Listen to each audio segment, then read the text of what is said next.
Hello, first graders. This is Unit 5, Session 12. So today we're going to be talking a lot about what's called a capital letter, which means an uppercase letter. And when you're writing, there's certain times you use an uppercase or a capital, and there's certain times you don't. And so one of the ways you can learn where to use them and where not to use them is to look for experts, to see people who you know how to use it properly, see how they've written it, and then you'll know how to write it. So today we're going to read a letter that Rashid wrote to me this morning when I came upstairs. Okay, and so we're going to look at his letter. We're going to see where he used uppercases, and then we'll see if we can figure out all the great spots to put uppercases, okay?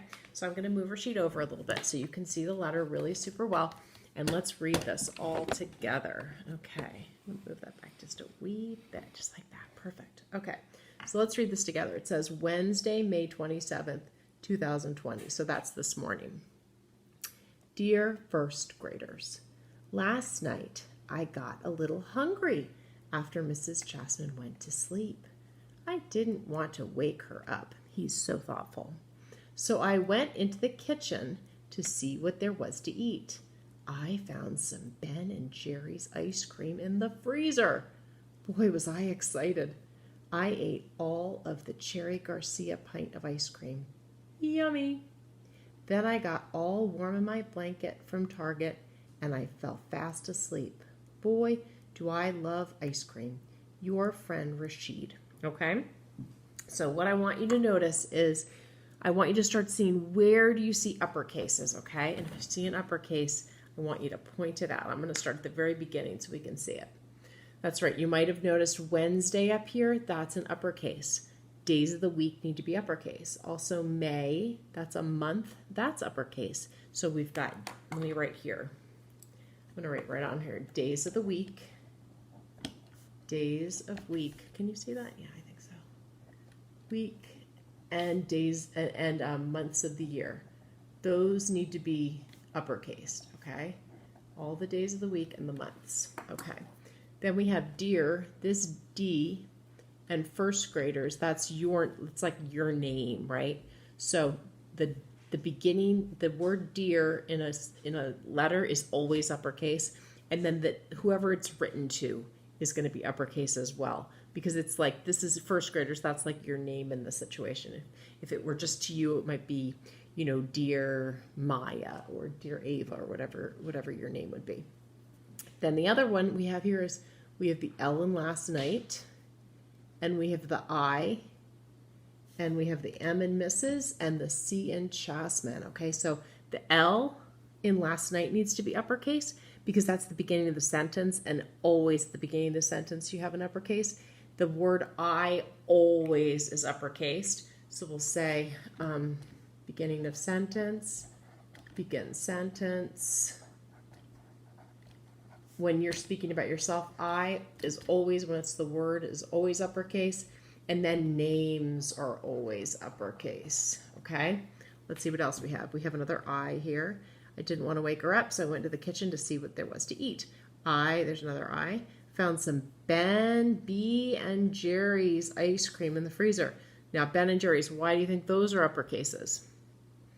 They're also names, and it's the name of a particular ice cream company, okay? Boy, that's the beginning of the sentence. Was I excited? Oh, I again.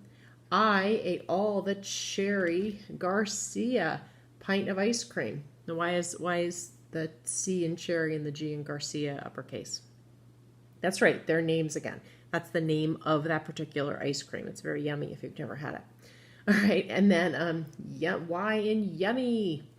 Then T, then I got all warm in my blanket from the uppercase T in Target. Why is that one uppercase? That's right, it's the proper name of a store. If he had just said blanket from the store and I fell asleep, that the store would not have been uppercase, but because it was a particular store, it's called a proper noun. That is uppercase, okay?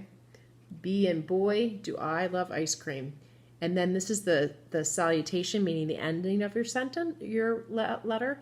And this says if you were to do like sincerely or fondly, or he did your friend here, Y and the F both need to be uppercase.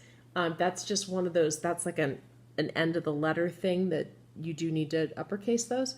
And then Rashid needs to be uppercase because it's a name.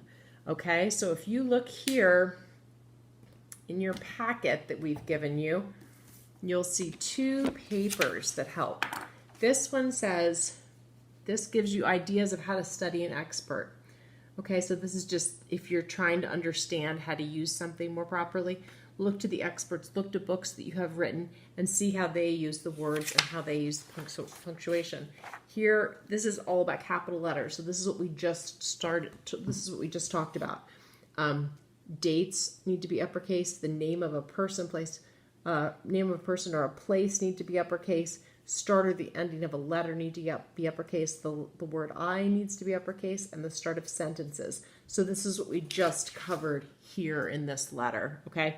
So if you're confused about any uppercases, this is a good paper to consult. But the other thing you can do is, go and look at a source that you really trust, a book that has been published, or a trustworthy website. Sometimes websites are a little bit wrong, so be a little careful there.